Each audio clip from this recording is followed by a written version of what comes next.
So we have completed the Abhayam. Now somebody can read the next part. Sattva Samshuddhi.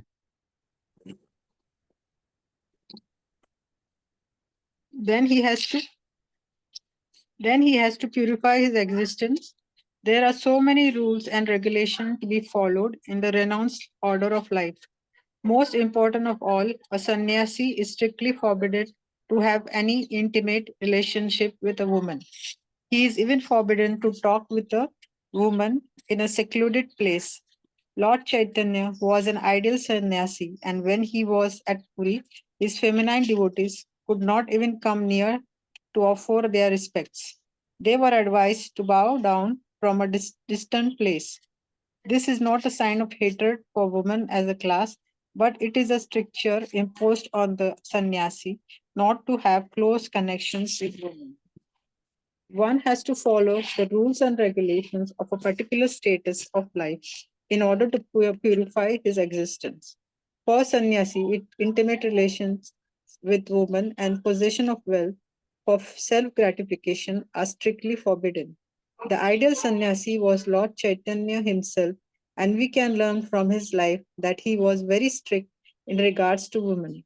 Although he is considered to be the most liberal incarnation of Godhead, accepting the most fallen conditioned soul, he strictly follows the rules and regulations of the sannyas order of life in connection with association with women. One of his personal associates, namely Chota Haridas, was associated with Lord Chaitanya along with his other confidential personal associate. But somehow or other, this Chota Haridas looked lustily on a young woman, and Lord Chaitanya was so strict that he at once rejected him from the society of his personal associates. Lord Chaitanya said, for a sannyasi or anyone who is aspiring to get out of the clutches of material nature and trying to elevate himself to the spiritual nature and go back home, back to Godhead, for him, looking towards material possession and women for self gratification, not even enjoying them, but just looking toward them with such a propensity,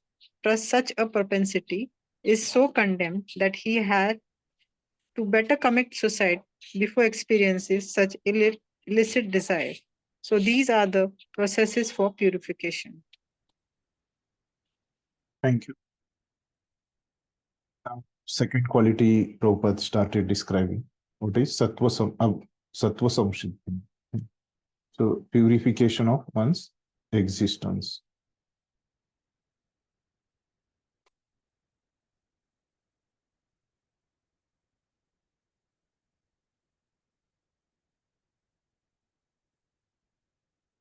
Prabhupada beginning he said, why there are so many rules and regulations to be followed in the renounced order of life. And means this quality is especially meant for whom? Sannyasis. And so everybody has rules and regulation, but Prabhupada is explaining in regards to sannyasis. And so most important of all, a sannyasi is strictly forbidden to have intimate relationship with a woman. So this is one of the rules Prabhupada is mentioning. And so he is even forbidden to talk with a woman in a secluded place. And details is given. And Lord Chaitanya was an ideal sannyasi. Now example. And so his standards were very high at that his time. And so they couldn't even come near to offer their respects. From distance, they used to offer respects. They were advised to bow down from a distant place. This is not a sign of hatred. And so one may think that they are hating the women. But then what is it is? It is a stricture imposed on the sannyasis not to have close connection with women. And stricture means it is rule for sannyasis. And so why it is their rules? Because especially in male body, they get pleasure by seeing the women.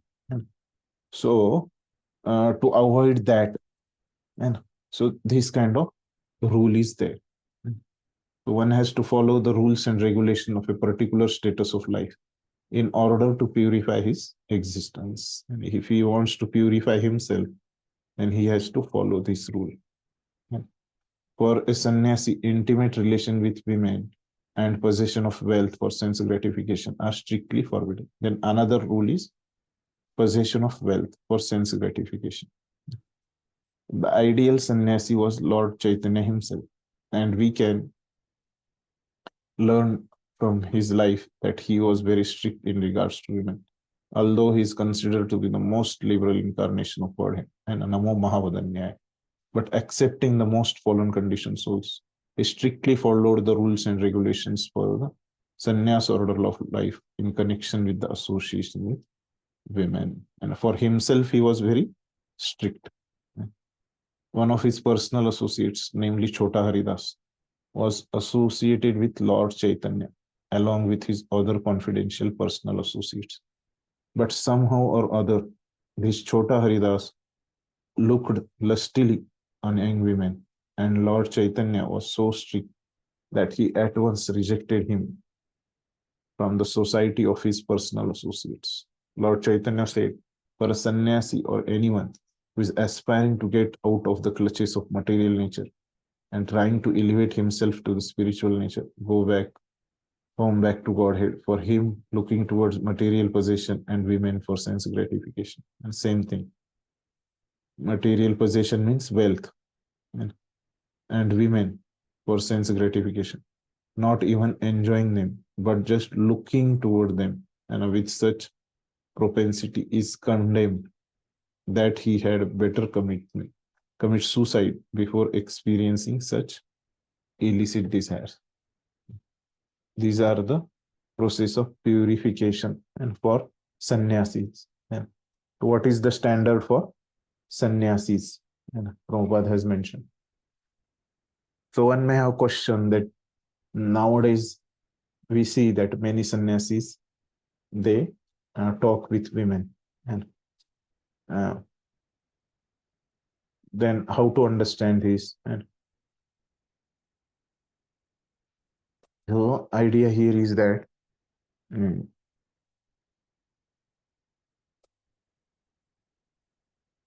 so now because of current present time and this modern day society, and so women's are also brought up in a different set of values. So then in some cases, and to avoid offending women, and they talk to women, and some sannyasis, and they look to women, and so look, and some doesn't look also, and so so looking or not looking, and that is not the focus, but focus is that uh, service, and uh, sannyasi has to recognize and that he will not disrespect the women, and he has to take responsibility of his own purity. And so if that is taken care, then these are just details Prabhupada has mentioned. So then he should uh, be responsible for his own purity.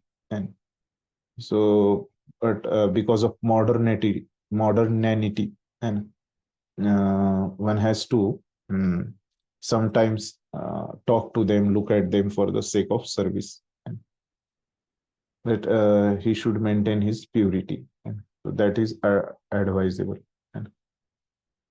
And his internal consciousness is should be like that I am not pure hearted, and I am very contaminated, lowly person. And so, but because of service, I have to do like this. So like that, his consciousness should be there. And also, Prabhupada has mentioned that here, next, that is another quality is also for sannyasi, jnana yoga vyavasthiti. So this is about sannyasi is having purification of his own existence.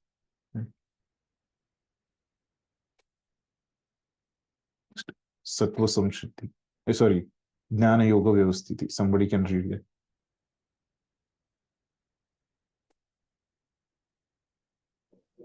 The next item is Jnana Yoga Yuvasthiti, being engaged in the cultivation of knowledge. Sannyasi life is meant for distributing knowledge to the householders and others who have forgotten their real life of spiritual advancement.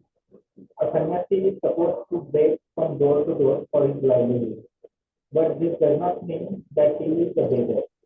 Humility is also one of the qualifications of a transcendentally situated person.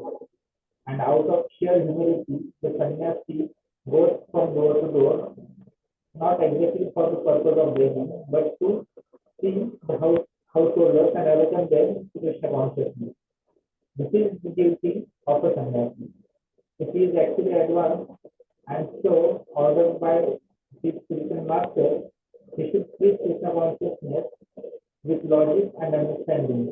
And if one is not so advanced, he should not accept the renounced order of life. But even if one has accepted the renounced order of life without sufficient knowledge, he should engage himself fully in hearing from a bona fide spiritual master to cultivate knowledge.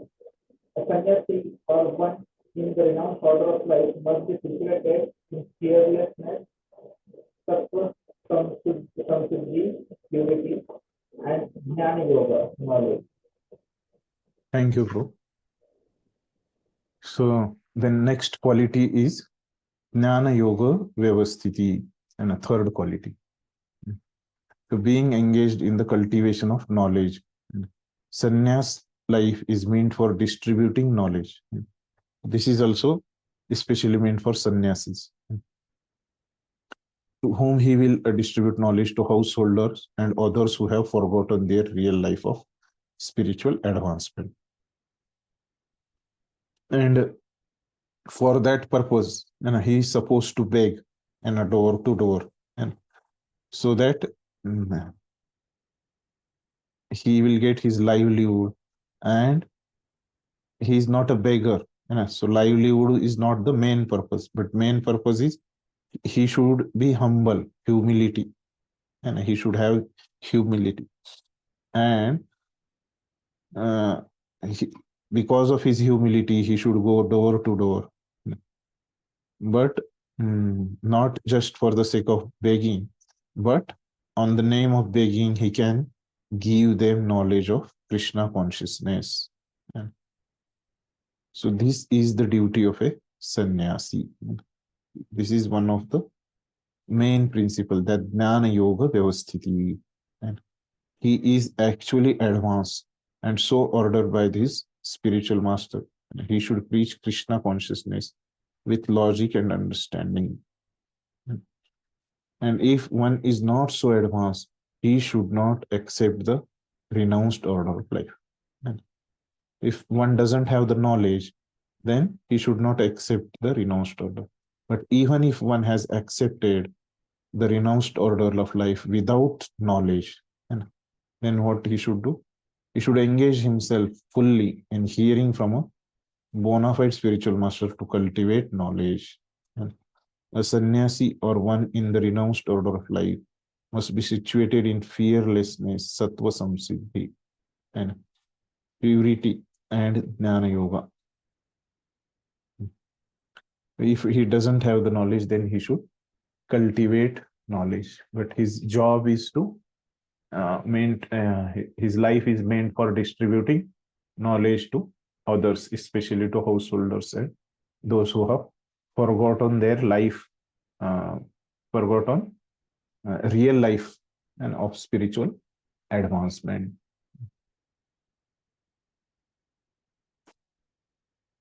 Okay. This is the next quality, third.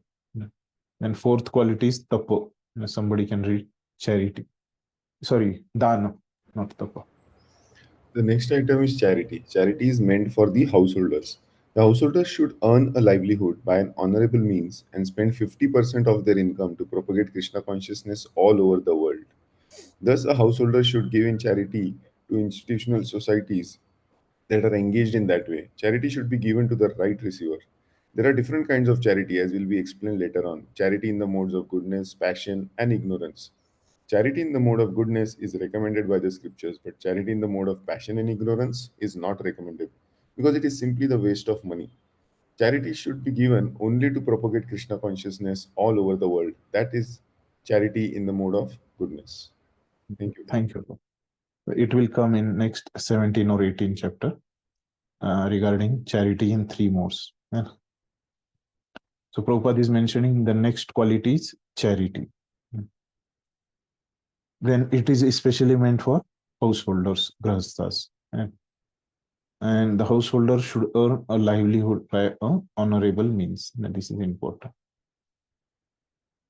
Earning should be with honorable means and with pious means and honorable means.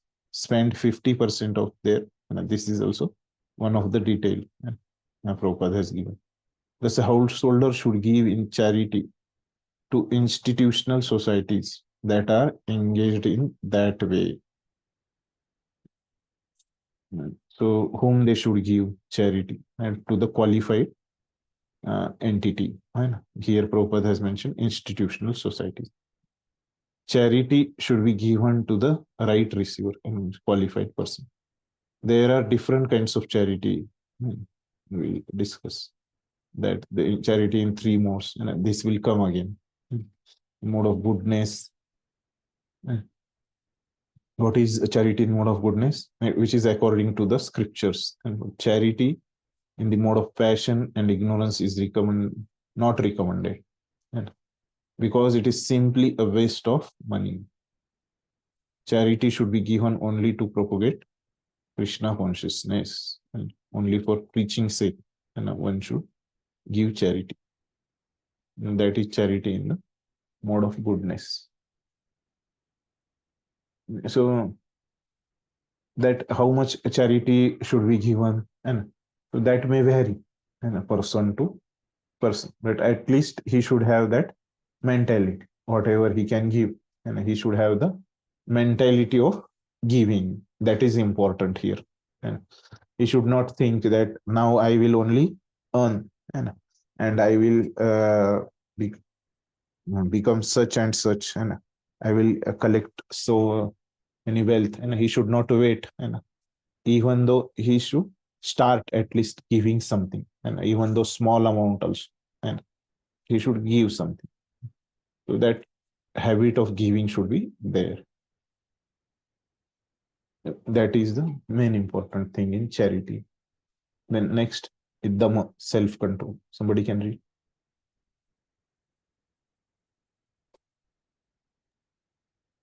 Then, as far as Dhamma, self-control is concerned, it is not only meant for other orders of religious society, but is especially meant for the householder. Although he has a wife, a householder should not use his senses for sex life unnecessarily.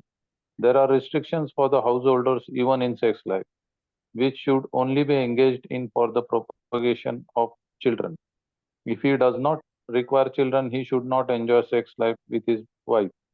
Modern society enjoys sex life with contraceptive methods or more abominable methods to avoid the responsibility of children.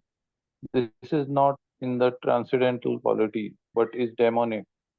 If anyone, even if he is a householder, wants to make a progress in spiritual life, he must control his sex life and should not beget a child without the purpose of serving Krishna. If he is able to beget children who will be in Krishna consciousness, one can produce hundreds of children, but without this capacity, one should not indulge only for sense pleasures. Hare Krishna. Thank you, bro. So here Dhamma, so Dhamma is for everybody. But Prabhupada has given especially regarding to the householder. And so everybody has to control senses and in Krishna consciousness. It is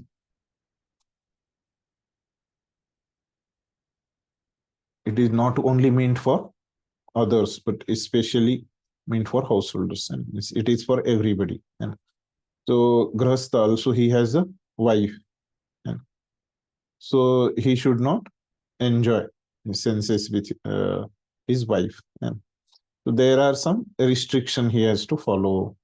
And so then what he should enjoy only for the propagation of children. And but modern society, it is not followed. And so they are enjoying with the contraceptive methods. And so it is very abominable, Prabhupada is telling. And what is the purpose they are using? Because they want to avoid the responsibility of children. So this is not a divine quality doing like this, but it is demoniac quality. So if especially he has to make progress, then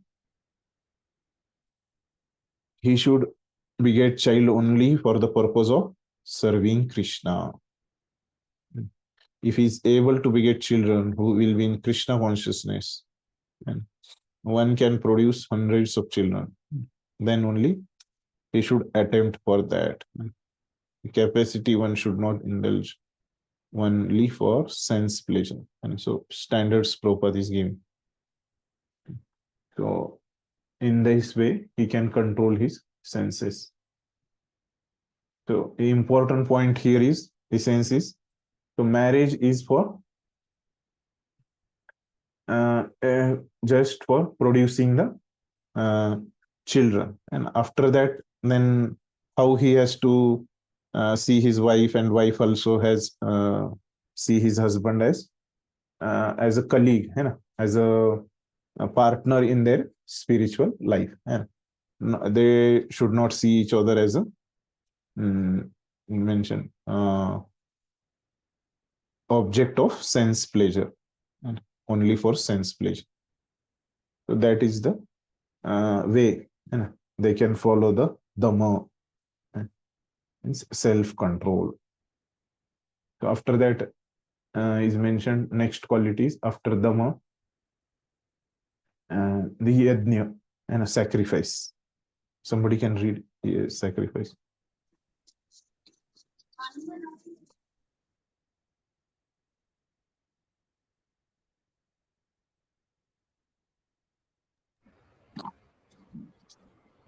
Sacrifice is another item to be performed by the householders because sacrifices require large amount of money. Those in the other orders of life, namely the brahmacharis, the vanaprasthas, the sannyasis, have no money.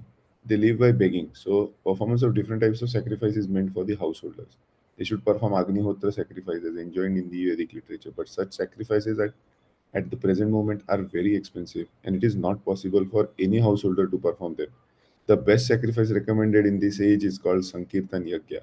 This Sankirtan Yagya, the chanting of Hare Krishna, Krishna Krishna, Hare Hare, Hare Rama, Rama Rama, Hare Hare, is the best and most inexpensive sacrifice. Everyone can adopt it and derive the benefit.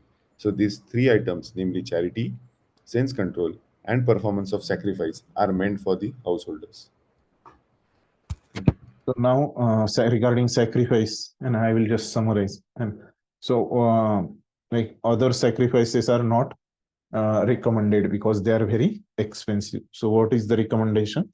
Sankirtan Yajna, chanting the Hare Krishna Mahamantra, because it doesn't require money and it is very expensive. So now Prabhupada is summarizing the charity, dana, sense control, dhamma, and performance of sacrifice are meant for the householder, especially meant for the householders. And before that, three are meant for the sannyasis. So now next is coming for brahmacharis. And so very short, I will read. The Swadhyaya Vedic study is meant for brahmacharya or student life. Brahmachari should have no connection with women, and like sannyasis. they should live a life of celibacy and engage the mind in the study of the Vedic literature for cultivation of spiritual knowledge. This is called Swadhyaya. So what is Swadhyaya?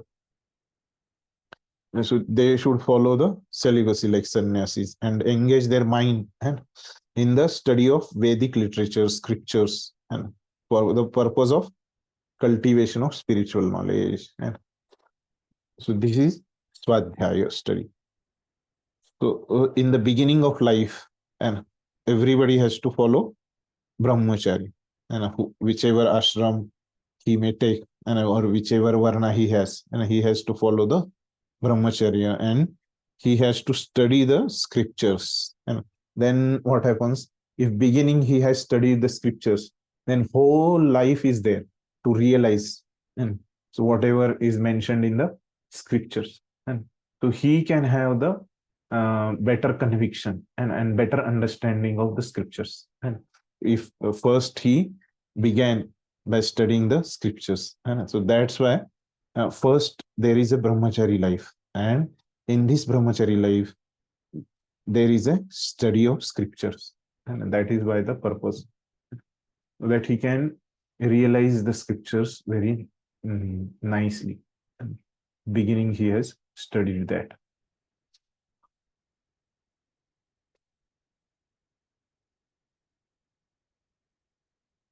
Somebody can read. Tapas or austerities, especially meant for the retired life. One should not remain a householder throughout his whole life. He must always remember that there are 4 divisions of life: brahmacharya, grihastha, vanprastha, and sannyasa. So after grihastha household life, one should retire. If one lives for 100 years, he should spend 25 years in a student life, 25 in household life, and 25 in a retired life, and 25 in a renounced order of life. These are the regulations of the Vedic religious discipline. A man retired from household life must practice austerities of the body, mind, and tongue. This is tapasya. The entire Varnashram Dharma society is meant for tapasya. Without tapasya or austerity, no human being can get liberation. The theory that there is no need of austerity in life, that one can go on speculating and everything will be nice, is recommended neither in the Vedic literature or nor in Bhagavad Gita. Such theories are manufactured by show bottle spiritualists who are trying to gather more followers. If there are restrictions and rules and regulations, people will not become attractive. Therefore, those who want followers in the name of religion just to have a show only don't restrict the lives of their students, nor their own lives. But that matter is not approved by the Vedas. Thank you. So now tapasya. Next divine quality is tapasya. So it is Prabhupada is mentioning the entire Varnashram Dharma society and is meant for tapasya. So all 8 categories, 4 Varnas and 4 ashramas, they should follow this tapasya. But it is especially meant for retired life. One should not remain a householder.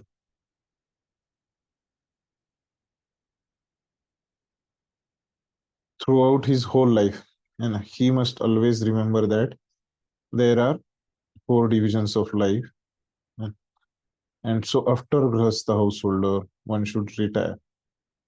So all our devotees like Prithu Maharaj and all they have accepted and they have followed the householder life which are mentioned in the Bhagavatam.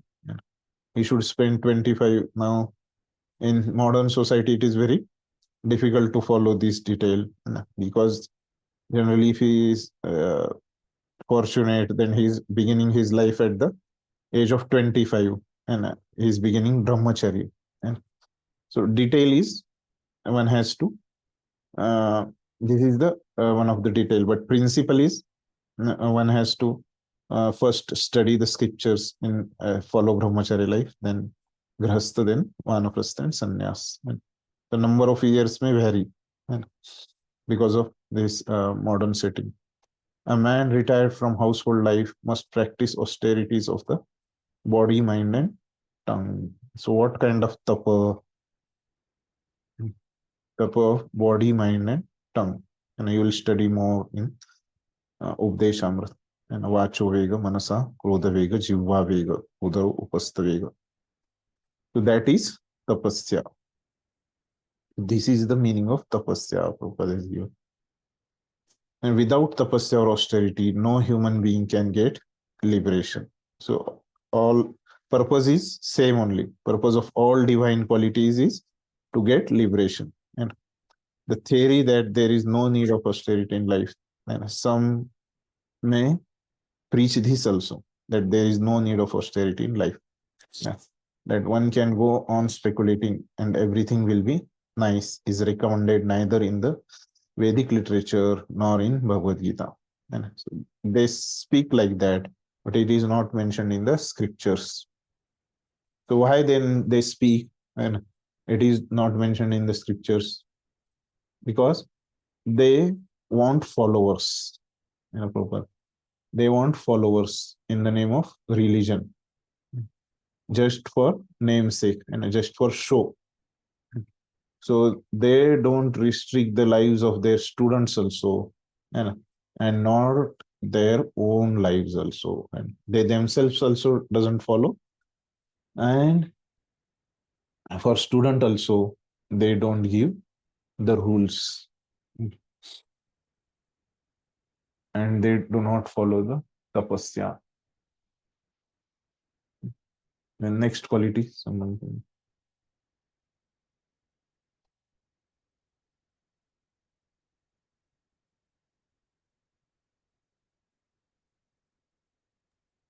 As far as the Brahminical quality of simplicity is concerned, not only should a particular order of life follow this principle, but every member, but he in the Brahmachari ashrama, Grahastha ashrama, Vanaprastha ashrama, or Sannyasa ashrama, one should be very simple and straightforward. Thank you, bro. So simplicity means arjavam, simple and straightforward, Prabhupada has mentioned. And it is meant for all. This principle is meant for all ashramas and all varnas. Every member, Prabhupada has mentioned, every member has to follow this principle. So in other places where Prabhupada has mentioned simplicity, and at that time he has defined that he should be so simple that he tells his own secrets to his enemy also, and that detail he has given. Here he has not given. Other place he has given. Next, ahimsa.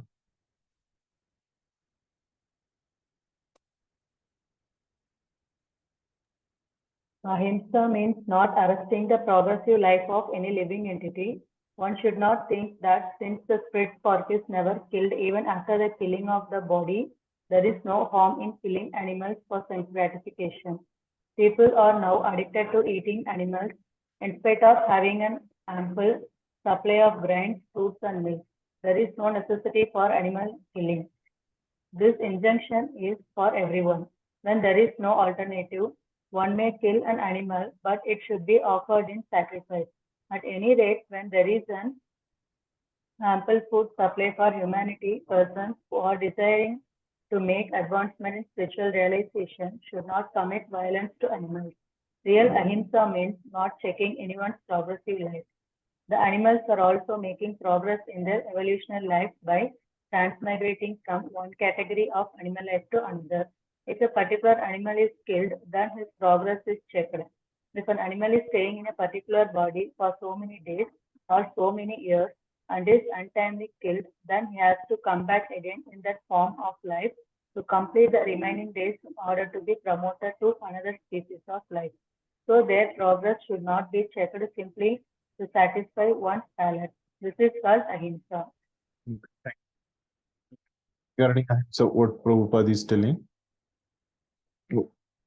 First, he has given definition and not arresting the progressive life of any living entity. So some living entity has taken birth in animal life, and so by killing them, what happens? Their life, progressive life, is checked and stopped. So one should not think that since the spirit spark is never killed, and even after the killing of the body, there is no harm in killing animals for sense gratification. And so one should not think that even though I killing the animal, but soul is not killed, he will get the new body and he will leave the old body. And like the Krishna has given this argument, and so one should not think like this. So people are now addicted to eating animals in spite of having an ample supply of grains, fruits, and milk. So alternative is there of grain, fruits, and milk. And then why should we adopt and choose the uh, no, food of animals and a non-vegetarian food? There is no necessity for animal killing. This injunction is for everyone. For all it is there. And when there is no alternative, one may kill an animal, but it should be offered in a sacrifice. At any rate, when there is an ample food supply for humanity, persons who are desiring to make advancement in spiritual realization should not commit violence to animals. And so if other options are not there, then one can do the sacrifice and kill the animals to eat them. But what happens if otherwise, and if there are alternatives, and if we have killed them, then what happens? Our spiritual progress is checked because of this violence. And real ahimsa means not checking anyone's progressive life, because this animal, and by spending his sinful karma, and why he has taken birth in animal life, lower species, because of his sinful karma, and uh, um, by living in that body, uh, he is destroying his sinful karma, and he is progressing and advancing in spiritual path. They are making progress in their evolutionary life by transmitting from one category of animal to another. And if particular animal is killed, then what happens? Then his progress is checked. And how? If an animal is staying in a particular body for so many days or so many years and is ultimately killed, then he has to come back again in that form of life to complete the remaining days in order to be promoted to another species of life.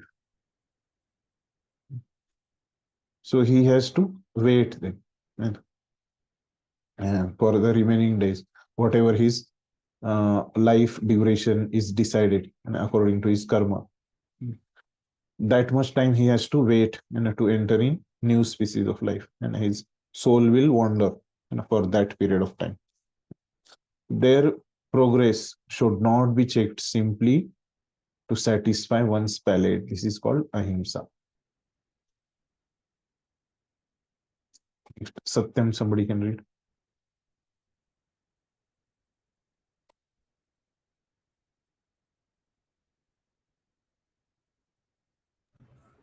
Satyam.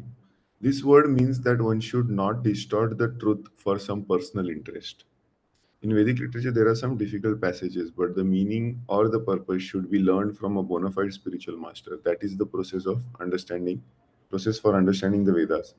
Shruti means that one should hear from the authority. One should not construe some interpretations for his personal interests. There are so many commentaries on Bhagavad Gita that misinterpret the original text.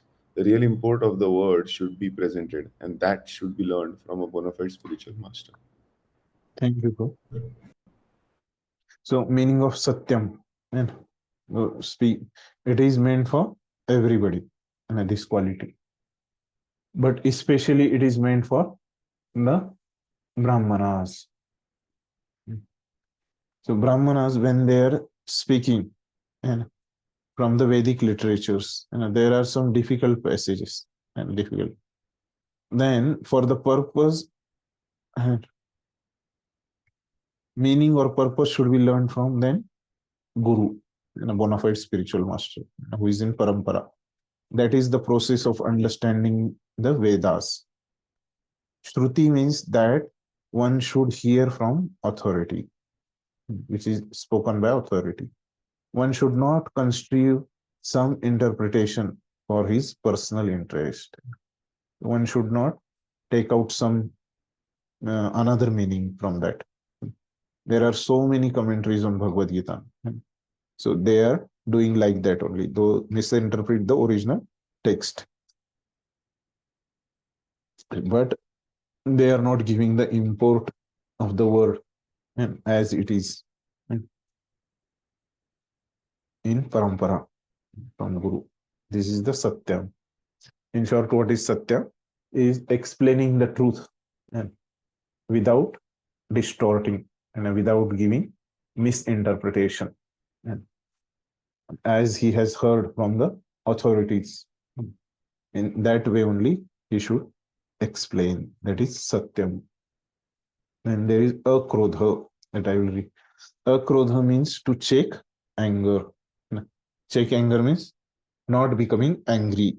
And even if there is provocation, one should be tolerant. And if cause is also there to be angry, and situation is like that, and that naturally person will be angry. Disturbance is there, and then that we have to tolerate.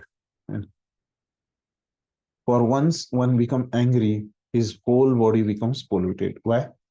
Because our body gets polluted. And anger is a product of the mode of passion and lust. So one who is transcendentally situated should check himself from anger. So how anger comes? From the passion and mode of passion and lust. The lust is unfulfilled, and then comes the anger in the mode of passion.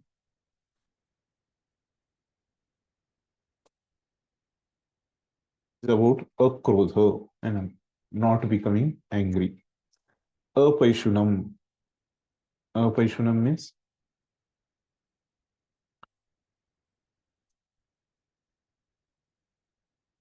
aversion to fault finding.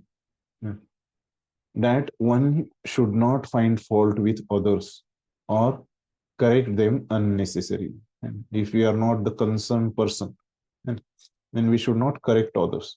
Of course, to call a thief is not a fault finding. And speaking truth, satya, and is not fault finding.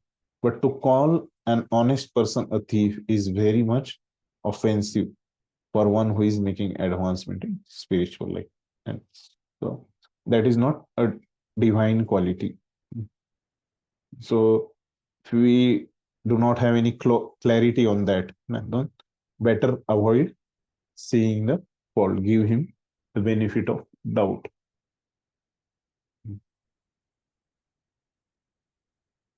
Re.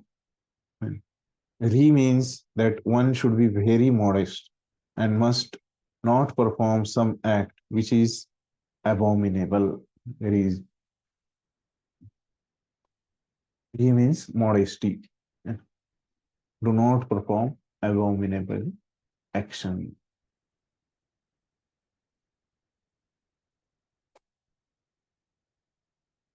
Achapalan. Achapalan means determination. Chapal means very chanchal and flickering. And without that, achapalan means determination, dradhavrata, and fixed. Means that one should not be agitated or frustrated in some attempt. There may be failure in some attempt, but one should not be sorry for that.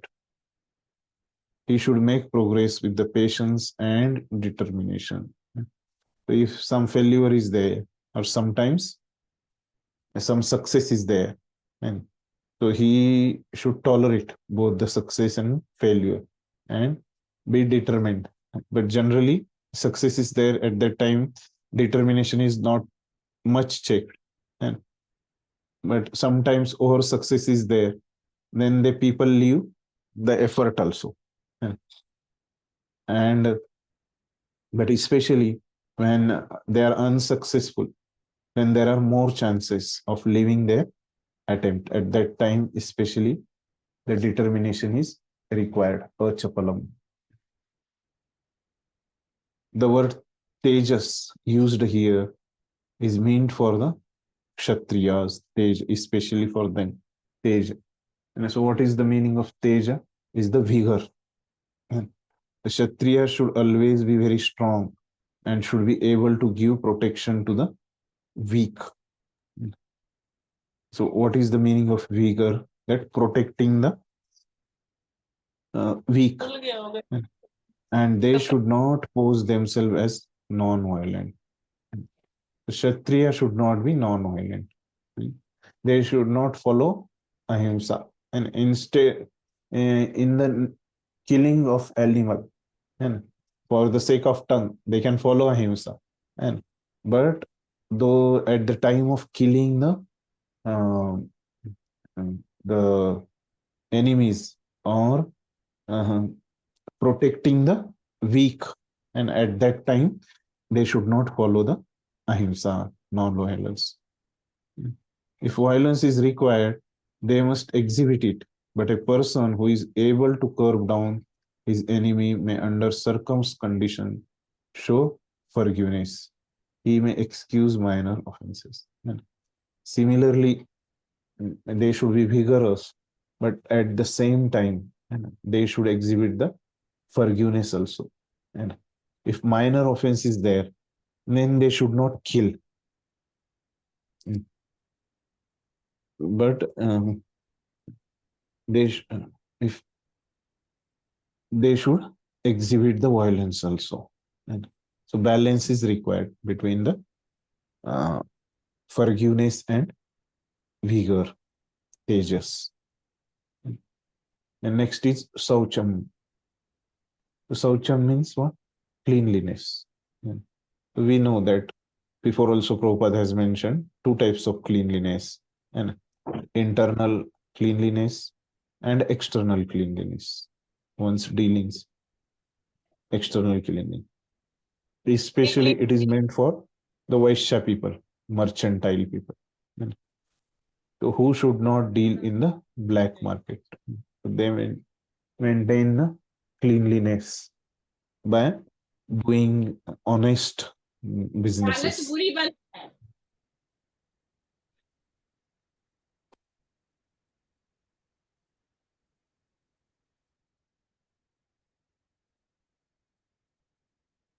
Able to mute whatever.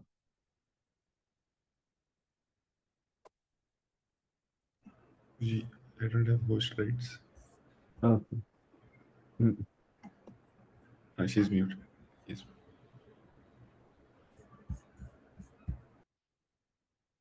Nati manita, not expecting honor, applies to Shudras and worker class, which are considered according to Vedic injunctions to be the lowest of the four classes, Shudras.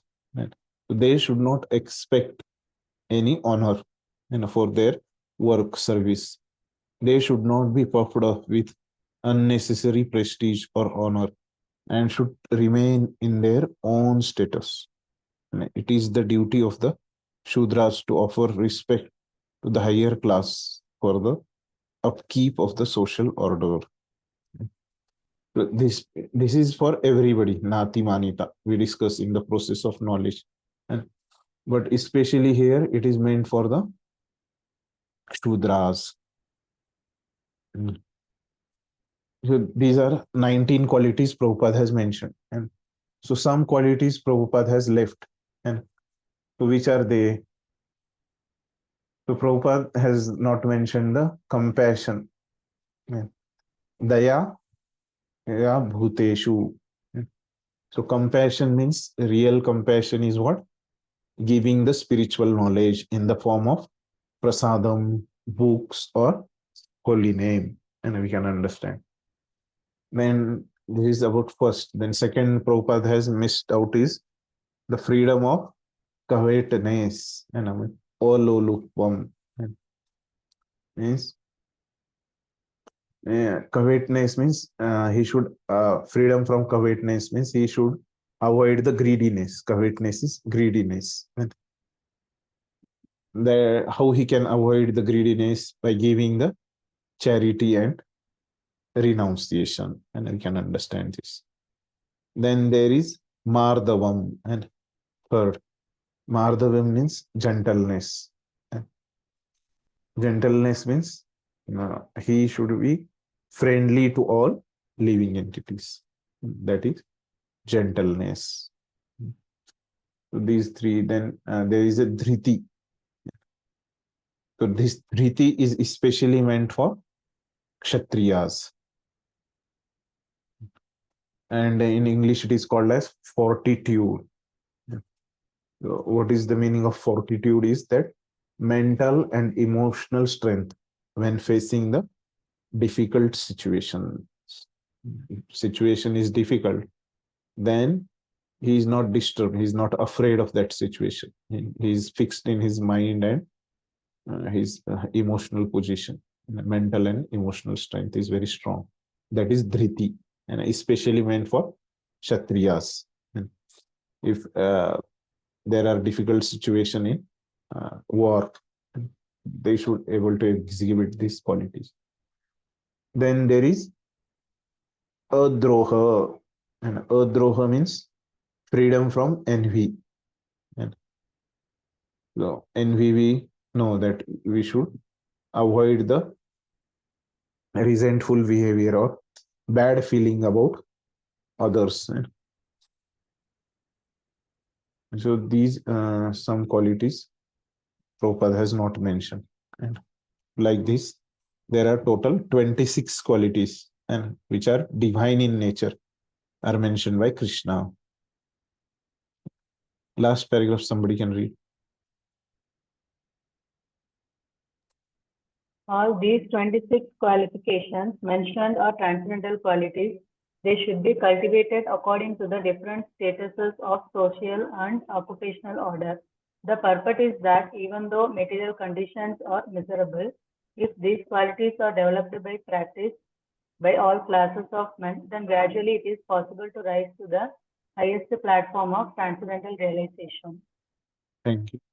So what Prabhupada is concluding here is that all these 26 qualifications mentioned by Krishna are transcendental qualities, divine qualities, and they should be cultivated according to different statuses of social and according to position of varnashrama, and we can cultivate them. And important thing is that though material conditions are miserable, if these qualities are developed by practice, and it is very difficult to develop these divine qualities, but if we develop by practice, then all the people and those who have developed these divine qualities, be they any of a, they may be of any class, and gradually they can have spiritual realization, transcendental realization, and they will march ahead on the path of liberation. So that will happen. Some extra points from the acharyas regarding these qualities is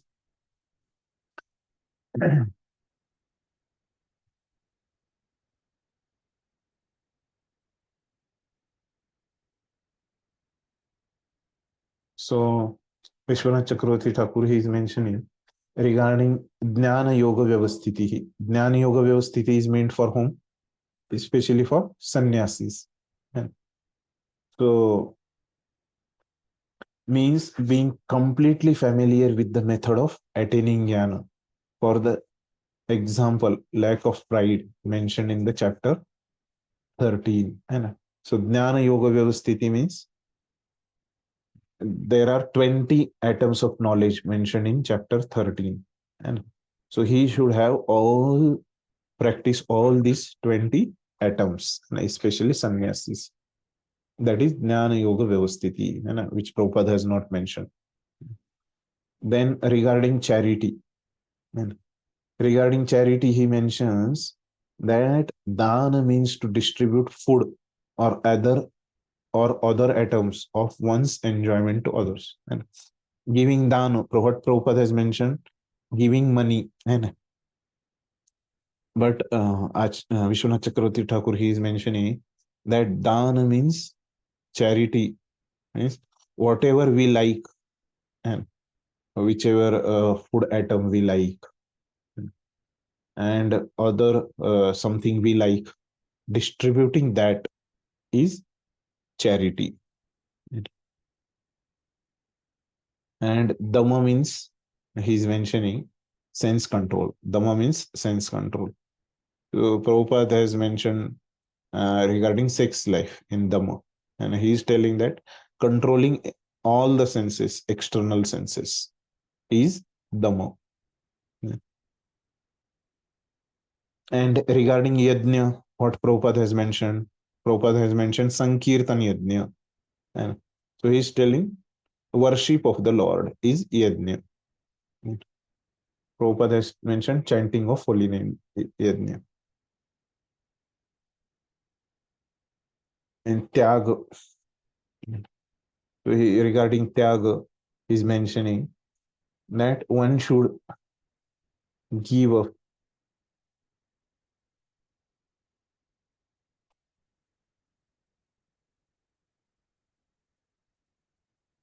So what Prabhupada has mentioned that using things in Krishna's service and regarding tyaga.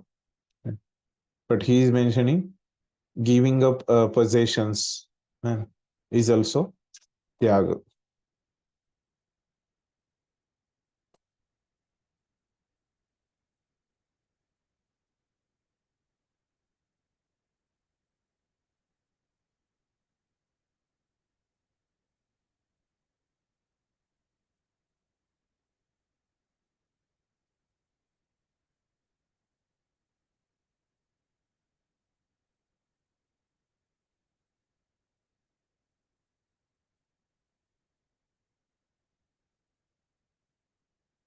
And one of the definition of tyaga is given by Baldev Vidyabhushan. He is telling tyaga means not saying bad words. And when somebody insults us, somebody says bad words to us, but not responding to these bad words is tyaga. Lot of tyaga is required to control the bad words of others.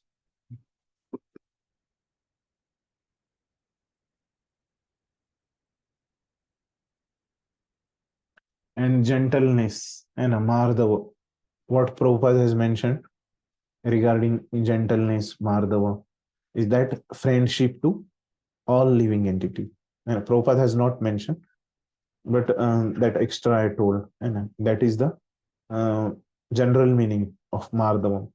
But here he has given the specific meaning that intolerance of separation from association of saintly devotees. So feeling separation from saintly devotees, that is gentleness, mardavam. So these are some different insights he has given.